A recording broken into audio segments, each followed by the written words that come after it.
नमस्ते जी, स्वागत है आपका तेज सिविल्स में। मेरा नाम है अमित।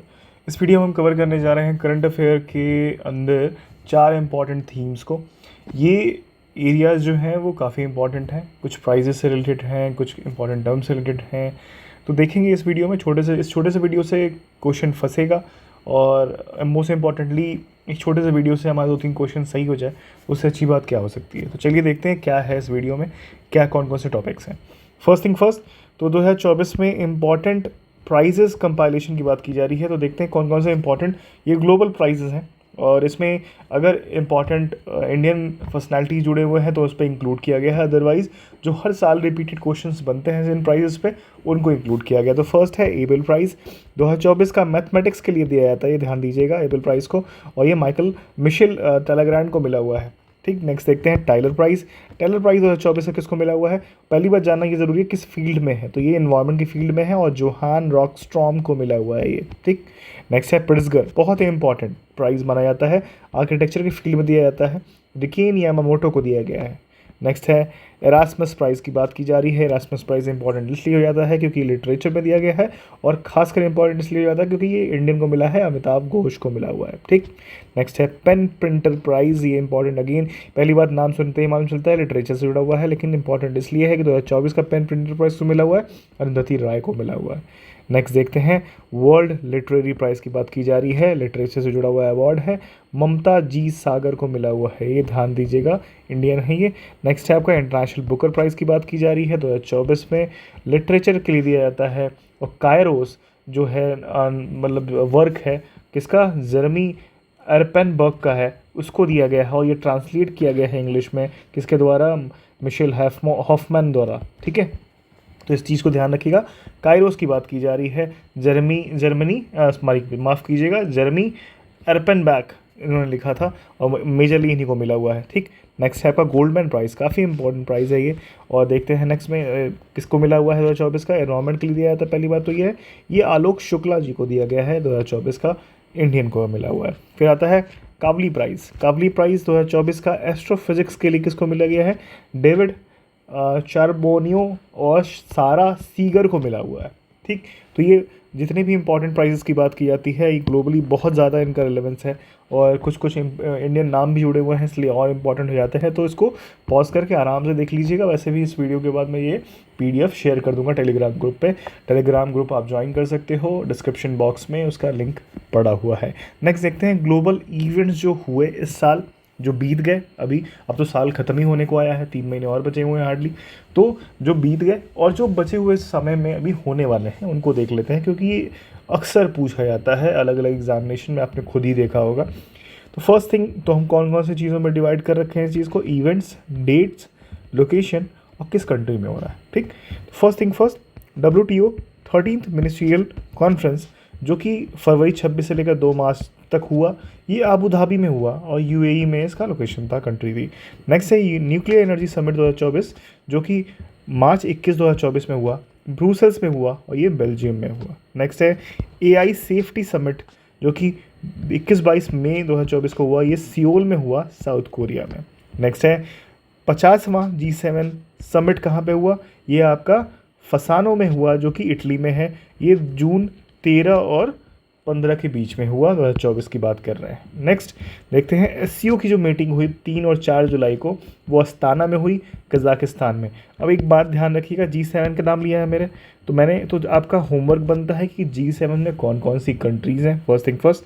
सेकेंड थिंग बात आती है कि SCO में कौन कौन सी कंट्रीज़ हैं। नेक्स्ट थिंग, जो एडिशनल इन्फॉर्मेशन आपको जानना इंपॉर्टेंट हो जाता है कि इंडिया पाकिस्तान की एंट्री किस सेशन में हुई थी, लोकेशन क्या था। ठीक है, अभी कौन कौन से प्रेजेंट मेंबर हैं, हेडक्वार्टर कहाँ पे है। ठीक, तो ये जानना ज़रूरी है। बाकी इस जो लेटेस्ट जो इनका मीटिंग हुई है, इवेंट मीटिंग हुई है, वो अस्ताना कजाकिस्तान में हुई है। ठीक, नेक्स्ट देखते हैं आपका नाटो समिट जो हुई है वो 9 से 11 जुलाई के बीच में हुई थी 2024 वाली, और ये वाशिंगटन DC में हुई थी, यूनाइटेड स्टेट्स में। ठीक, फिर आता है UNCBD जो भी है आपका, जिसको कहते हैं UN कन्वेंशन ऑन बायोडाइवर्सिटी, उसका COP 16 जो है ना, वो आपका अक्टूबर 21 से 1 नवंबर के बीच में होने वाला है। ये काली में होगा जो कि कोलंबिया में है, तो ये इंपॉर्टेंट हो जाता है, बहुत ज़्यादा इंपॉर्टेंट हो जाता है। नेक्स्ट है आपका ब्रिक्स का 16th समिट जो कि अक्टूबर 22 से 24 होने वाला है कजान में, रशिया में।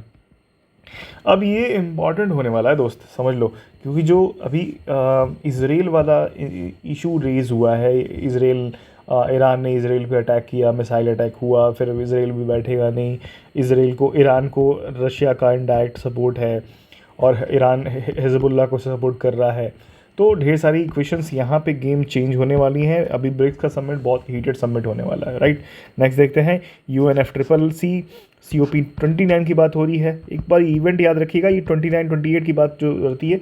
अभी जब मैंने इन्वायरमेंट का जो PDF उसका डिस्कस कर रहा था मैं, उसमें आपको 27, 28, 29 तीनों की बात की थी। तो अभी 29 की बात हो रही है, नवंबर 11 से 22 तक होगा 2024 में, बाकू में होने वाला है, अजरबैजान जो कि है, ठीक है। नॉर्थ साउथ जो कॉरिडोर की बात होती है, जो वो बाकू से होके जाएगा, ठीक है। नेक्स्ट है आपकी बात करते हैं G20 आपका 18 से 19 2024 में होने वाला है, रियो डी जेनेरियो में होगा, ब्राज़ील में होगा। आपका G20 ट्रायो की बात की जाती है। G20 last year India host किया था, ठीक। तो उसको बारे में थोड़ा सा देख लीजिएगा, उसके फैक्ट्स जानना ज़रूरी है। नेक्स्ट आपका UN CCD है ना, कन्वेंशन ऑफ कॉम्बैटिंग डेजर्टिफिकेशन की बात हो रही है। COP16 की बात हो रही है। ये दिसंबर 2 से 13 तक 2024 में मनाया जाएगा, या फिर मीट होगी इसकी, और ये रियाद जो कि सऊदी अरेबिया में है। एक चीज़ ध्यान दीजिएगा, अब रीसेंट पास्ट में सऊदी अरेबिया और UAE तो मान लीजिए, ठीक है, UAE भी, ये दुबई हब रहा है, ग्लोबल हब रहा है वहाँ पे, लेकिन रीसेंट पास्ट में आप सऊदी अरेबिया को अब बहुत ढेर सारी इवेंट्स का आप देखेंगे सेंटर बनता चला जा रहा है, and they are trying to change their image, है ना। तो वो बहुत सारे एफर्ट मार रहे हैं, एंड ढेर सारे इंफ्रास्ट्रक्चर प्रोजेक्ट्स भी आ रहे हैं, उसको कभी और डिस्कस करेंगे। लेकिन अभी ये जानना ज़रूरी है कि UNCCD जो कि COP16 का जो मीट होने वाला है, वो दिसंबर 2 से 13 2024 रियाद सऊदी अरेबिया में होगा। नेक्स्ट अप है कि कौन कौन से नए मेंबर्स ज्वाइन किए हैं बड़ी बड़ी ग्रुपिंग्स को, कुछ ने कुछ बड़ी ग्रुपिंग्स को छोड़ दिया है। तो ये भी एक बहुत इंपॉर्टेंट चीज़ होती है। देखते हैं क्या है ये। तो ये ऑर्गेनाइजेशन का नाम मेंशन हो, कौन कौन से मेंबर्स ऐड हुए हैं और लेफ्ट किए हैं या फिर लेफ्ट किए हैं, ठीक। पहली बात है नाटो की बात। तो नाटो में स्वीडन 2024 में ज्वाइन किया, और फिनलैंड ने 2023 में ज्वाइन किया। कितने मेंबर्स हैं ये पता है आप लोग को? कितने मेंबर्स की बात होती है, कितने मेंबर्स हैं नाटो में? क्योंकि ये अक्सर पूछ देते। तो आज के दिन में 32 मेंबर्स हैं, याद रखिएगा, 32 मेंबर्स हैं, 32, ठीक। फिर आता है ब्रिक्स प्लस के बारे में सुना होगा। अभी लास्ट सेशन जो हुआ था वहाँ पे नए मेंबर्स को इंक्लूड करने की बात की गई थी। तो ये कौन कौन से नए मेंबर्स इंक्लूड हुए हैं? Egypt, Iran, UAE, Saudi Arabia, Ethiopia. तो ये लोग ज्वाइन किए हैं, ठीक है। इसको ध्यान दीजिएगा, ये अक्सर पूछ देता है और हो सकता है इस बार पूछे, ठीक। फिर आता है SCO। तो SCO में कौन सा नया मेंबर ऐड हुआ है? ईरान 9th मेंबर है और बेलारूस 10th मेंबर है। ये दोनों ने रिसेंटली ज्वाइन किया है। नेक्स्ट आपका G20। G20 को फिर से अफ्रीकन यूनियन को एक परमानेंट पोजीशन दिया गया है, इसमें ज्वाइन किया गया है, इसको ज्वाइन करवाया गया है, ठीक है। नेक्स्ट आपका ओपेक में। तो ओपेक में अंगोला ने छोड़ दिया है मेंबरशिप को, कब से? 1 जनवरी 2024 से मेंबरशिप को इफेक्टिवली छोड़ दिया है, ठीक है। नेक्स्ट है आपका CSTO की बात की जाए तो CSTO है आपका कलेक्टिव सिक्योरिटी ट्रीटी ऑर्गेनाइजेशन की बात की जा रही है। उसमें से आर्मेनिया ने अपने आप को विड्रॉ कर लिया है। नेक्स्ट है आपका फाइनेंशियल एक्शन टास्क फोर्स की बात की जा रही है, और रशियन फेडरेशन जो है उसको सस्पेंड कर दिया गया, कब से? 24 फरवरी 2023 से इसको सस्पेंड कर दिया गया है। नेक्स्ट है EU शेंजन एंट्री जो बात की जाती है, उसमें से क्रोएशिया को एंट्री दी गई है, शेंजन एंट्री दी गई है 2024-23 में। रोमानिया और बुल्गारिया को पार्शली शेंजन एंट्री दी गई थी 21 मार्च 2024 में। तो लेटेस्ट की बात करें तो बुल्गारिया और रोमानिया की पार्शियल शेंजन एंट्री है, उससे पहले से क्रोएशिया से हो चुकी है 2023 में, ठीक। नेक्स्ट देख, अब आपने कई बार देखा होगा कि ईयर्स और थीम के बारे में बात करता है। इससे क्या होता है कि UN जो है वो अक्सर किसी ईयर को इंटरनेशनल ईयर ऑफ फला कह लीजिए, कोई भी चीज़ के लिए इंपॉर्टेंट जो चीज़ें होती हैं उनमें अट्रैक्ट करने के लिए, अट्रैक्शन के लिए अनाउंसमेंट की जाती है। तो वो कुछ थीम्स को देखेंगे और देखेंगे कौन से रीसेंट पास्ट में या फ्यूचर्स में कौन कौन से थीम को अलॉट किया गया है। नेक्स्ट देखते हैं। तो 2027 को international year of sustainable and resilient tourism के लिए बोला गया है। नेक्स्ट है 2026 को क्या बोला गया है? International year of women farmers plus international year of volunteers for sustainable development. फिर आता है इंटरनेशनल ईयर ऑफ रेंजलैंड एंड पैस्टोरलिस्ट, ये 3 के लिए डिनोट किया गया है। नेक्स्ट है आपका 2025 को क्या दिया गया है, आपका international year of quantum science and technology है, फिर आता है इंटरनेशनल ईयर ऑफ कोऑपरेटिव्स है, international year of glacier preservation है, and international year of peace and trust है। तो 4 चीज़ें आपको दिख रही हैं, कोई भी चीज़ पूछ सकती है 2025 वाली। 2023 के लिए बहुत इंपॉर्टेंट, 2024 बहुत इंपॉर्टेंट हो जाता है। तो इंटरनेशनल ईयर ऑफ कैमेलिड्स बोला गया है इसको, ठीक, यूएन ने डिक्लेयर किया हुआ है, ठीक।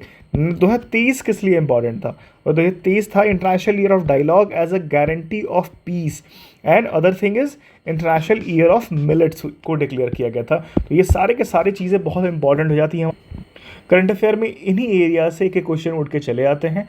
इस साल भी एक्सपेक्टेड है, इसलिए मैंने सोचा कंपाइल किया जाए इन टॉपिक्स को और आपके सामने रखा जाए। बाकी ये जो PDF है आपको टेलीग्राम ग्रुप में मिल जाएगी। Thank you for watching.